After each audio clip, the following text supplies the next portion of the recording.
प्रभु गुरुदेव के पावन पद कमलों में हृदय रोमा नंद सैमी शीरत ध्वज का साष्टांग प्रणाम स्वीकृत हो देवता। राजेंद्र, प्रणाम किया गया और प्रणाम करने का प्रतिफल होता है आशीर्वाद। इस संसार में कोई भी ऐसा प्राणी नहीं होगा जो अधिक समय तक जीवित ना रहना चाहता हो। सब कोई चाहता है कि हम अधिक समय तक जीवित रहें, हमारी आयु अधिक हो। इस संसार में कोई भी ऐसा प्राणी नहीं होगा जो यश ना चाहता हो, अपना नाम ना चाहता हो कि मेरा नाम हो। हर प्राणी ये चाहता है कि मेरे पास अधिक बल हो, यश हो, अविद्या हो। लेकिन विचार करो ये चारों चीजें मिलेगी कहां? तो बताया गया अभिवादनशीलस् नित्यम वृद्धो पसे बिना चत्वारि तस् वर्धन्ते आयुर्विद्या यशो बलम। जब व्यक्ति अपने से बड़ों के आगे झुक जाता है तो उसको चार चीजें स्वतः ही प्राप्त हो जाती हैं, आयु, विद्या, यश और बल। प्रणाम किया है, नैतिक कर्तव्य बनता है कि आशीर्वाद स्वरूप कुछ न कुछ अवश्य प्रदान करें।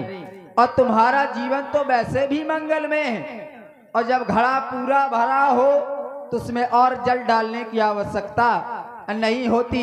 तुम्हारे लिए सुंदर कामना है, ये जगत झुकाए शीश तुम्हें, ऐसा सम्मान तुम्हारा हो, है आशीष हमारा ये, अखंड कल्याण तुम्हारा हो। राजन, सेवक के द्वारा बुलवाया गया, बुलवाने का हेतु क्या है, कारण क्या है, अवगत कराओ। देवता, जैसा कि सर्वविदित है, ब्रह्मर्षि, वेद ज्ञानी, तत्वज्ञानी, धर्म ज्ञानी, विज्ञानी विश्वामित्र जी का शुभागमन इस पावन भूमि मिथिला में हो चुका है देवता। अतएव मैं चाहता हूं वो शुभ सदन में ठहरे हुए हैं, उन्हें सादर आमंत्रण हेतु मिथिला से सर्वश्रेष्ठ व्यक्ति जाएं, ऐसी मेरे हृदय की अभिलाषा है। आज तो देवता हमारी विनम्र प्रार्थना को उन महर्षि के चरणों तक पहुंचाने की कृपा करें देव। ये प्रथम जाकर हमारी ओर से ये वंदना करना, और अंत में उन चरण अब कमलों में प्रभु से याचना करना, और कहना कि जमा है राज अब राजेश्वर, ये स्वयंवर में छटा छाई है, परंतु बिना प्रभु आपके यह मन मेरे काली घटा गिर आई है। देवता, उनके समक्ष केवल ब्रह्मर्षि को ही नहीं वरन उनके साथ आए हुए 10,000 ऋषिगणों को भी और दोनों सुकुमार बालकों को भी आमंत्रित करना है। तो सहित दोनों उनसे जाकर के कहना है कि सहित दोनों कुंवरों के मुनि विदेह ने तुम्हें बुलवाया है। क्यों? क्योंकि अंत में दिन आज स्वयंवर का पर शिवदानु ये दरवाया है। राजन के वचन सुने और विचार करने लगे। अगर किसी कार्य को करना है तो ये कार्य सेवक का है, सेवक का कार्य है, सेवक को करना चाहिए। अगर किसी को बुलवाना है, संदेश भेजना है तो सेवक का कार्य है, लेकिन राजन के द्वारा ऐसा नहीं किया गया। सेवक को नहीं बुलाया गया, गुरु को बुलाया गया। कारण देखिए, जो जानकार है वो जानकारी का प्रयोग अवश्य करेगा। और राजा जनक इस बात को जानते हैं कि ये आत्मा उस परमात्मा से तब तक नहीं मिल सकती जब तक किसी महात्मा का संयोग ना हो। महामुनि विश्वामित्र जी के साथ जो है वो है परमात्मा, और राजा जनक अपनी आत्मा को इस महात्मा के संयोग से मिलाना चाहते हैं। साधुवाद है राजा जनक, जो इस कार्य के लिए तुमने हमें चुना। जाओ उनके आने वाले मार्गों पर पुष्प आच्छादित कराओ। हम तुम्हारे पूज्य देवता लाने के लिए सुखद सदन की ओर प्रस्थान कर रहे हैं।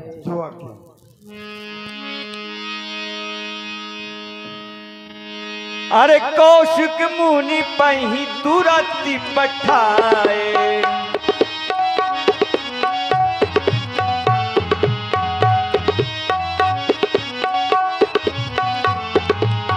कौशिक मुनि पही तुरंत पठाए।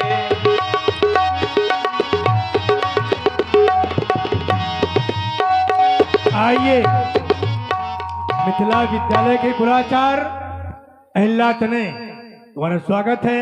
आने का हेतु अवलंब व्यक्त करें।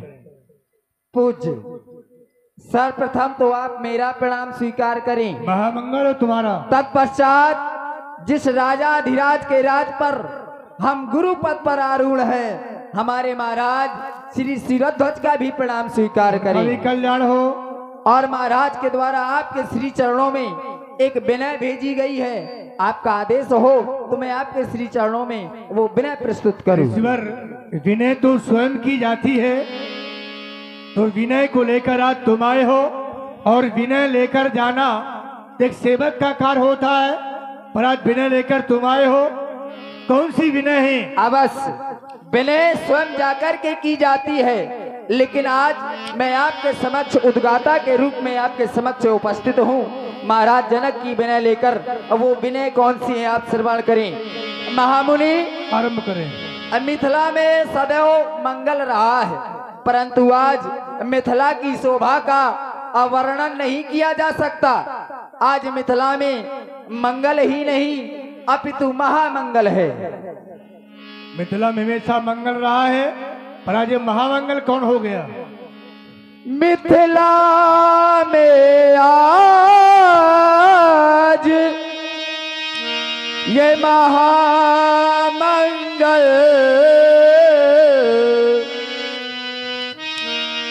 ने पुणे रंग भूमि सजाई है। आए ने पुदेश विदेशन के, जहाँ जब छटा छवि खाई है। आए ने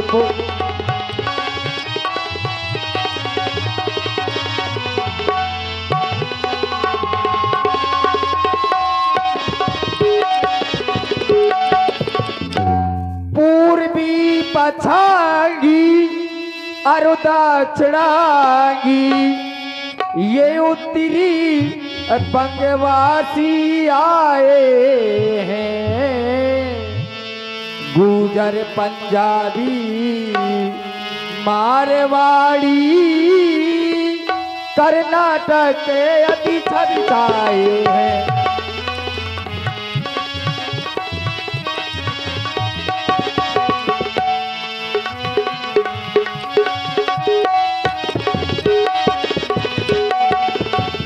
ब्राह्मण क्षत्रिय और वैश्य से उच्च ब्राह्मण ब्राह्मण ब्राह्मण ब्राह्मण ब्राह्मण ब्राह्मण ब्राह्मण ब्राह्मण ब्राह्मण ब्राह्मण क्षत्रिय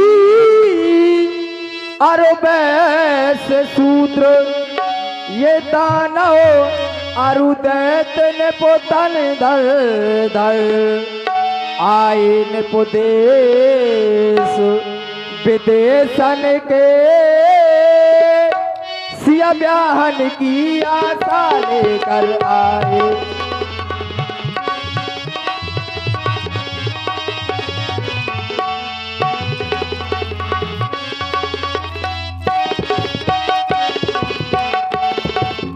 और इतना ही नहीं महामुनि, महाराज कहा था कि बतलाए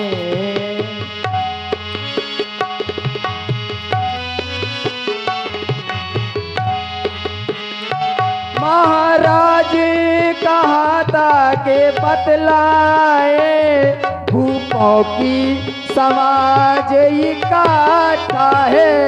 महाराज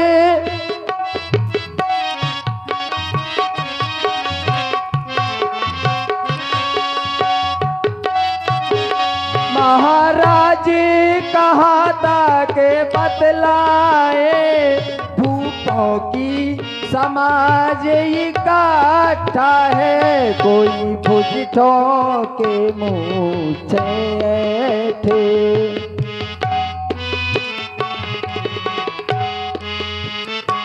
कोई भुजठों के मूछे थे।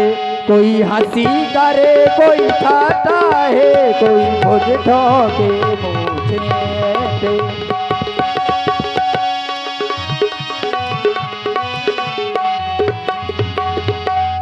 और इतना ही नहीं महामुनि, स्वयंवर को चलते चलते 11 माह 29 दिन व्यतीत हो चुके हैं। आज स्वयंवर का अंतिम दिवस है। अंतिम दिन आज स्वयंवर का, स्वयंवर का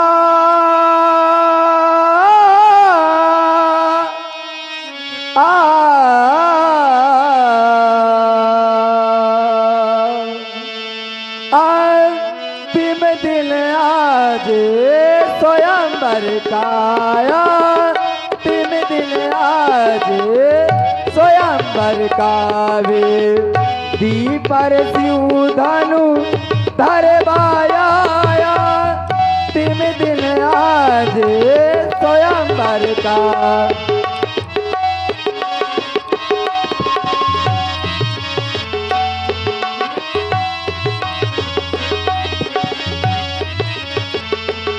अंतिम दिन आज स्वयंवर का। वे दीपर शिव धनु धरवाया था, या कर उनकी विनय सुनेदा, या कर उनकी विनय सुने। भूपत ने तुम्हें बुलवाया है दा, या कर उनकी विनय सुने।